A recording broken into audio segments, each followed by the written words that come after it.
Deadline was Thursday, 23rd April, and the venue was the New York Foreign Press Center.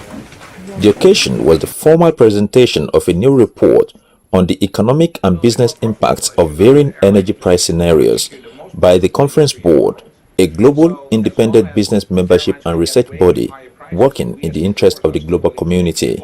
The board had studied the after effects of the plunge in the global oil price mid last year and came up with a report of the diverse economic impacts and future perspectives for the energy markets and the world economy at large. Presenting the report at an international press conference, the conference board chief economist and co-author Bart van Ack said economies that are net importers of oil benefited modestly from the oil price plunge in terms of faster growth, with consumers in developed economies, particularly the United States, benefiting substantially from lower oil prices, leading to enhanced personal disposable income.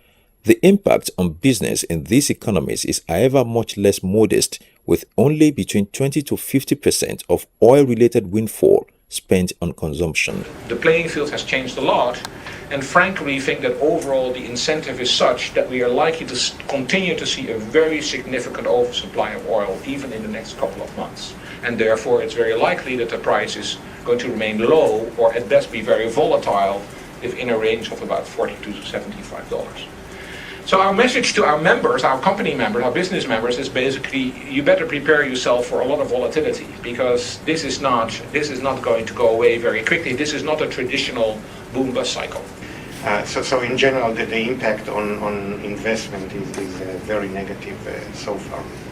Whether it's good or bad for the U.S. economy, I think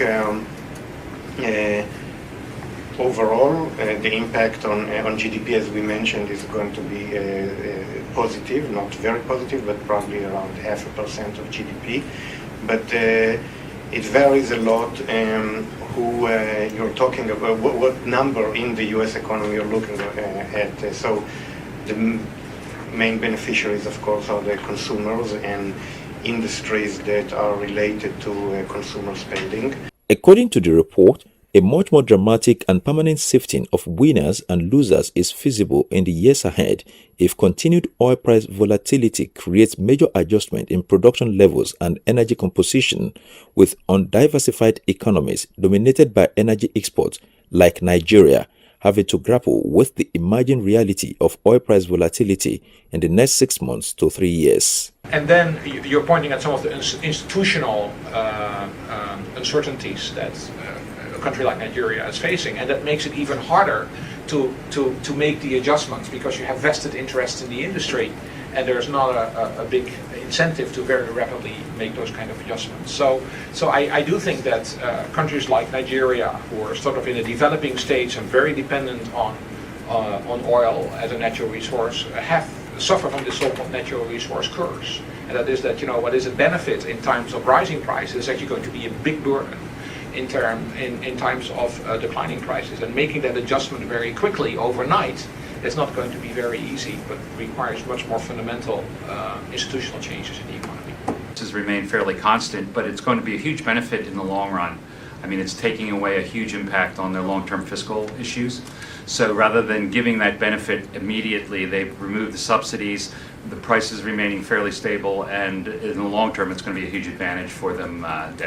Based on the analysis of current conditions and historical precedents, therefore, the report put forward 4 possible directions crude oil prices could head by the end of 2017, to include stabilization at a lowered price of between $50 to $65 per barrel, further collapse of prices to under $40 per barrel, recovery of prices to over $75 per barrel, and a boom to over $110 per barrel, then a bust to $60 per barrel. From the New York Foreign Press Center, Adeshina Anidugbe, Ogtv News.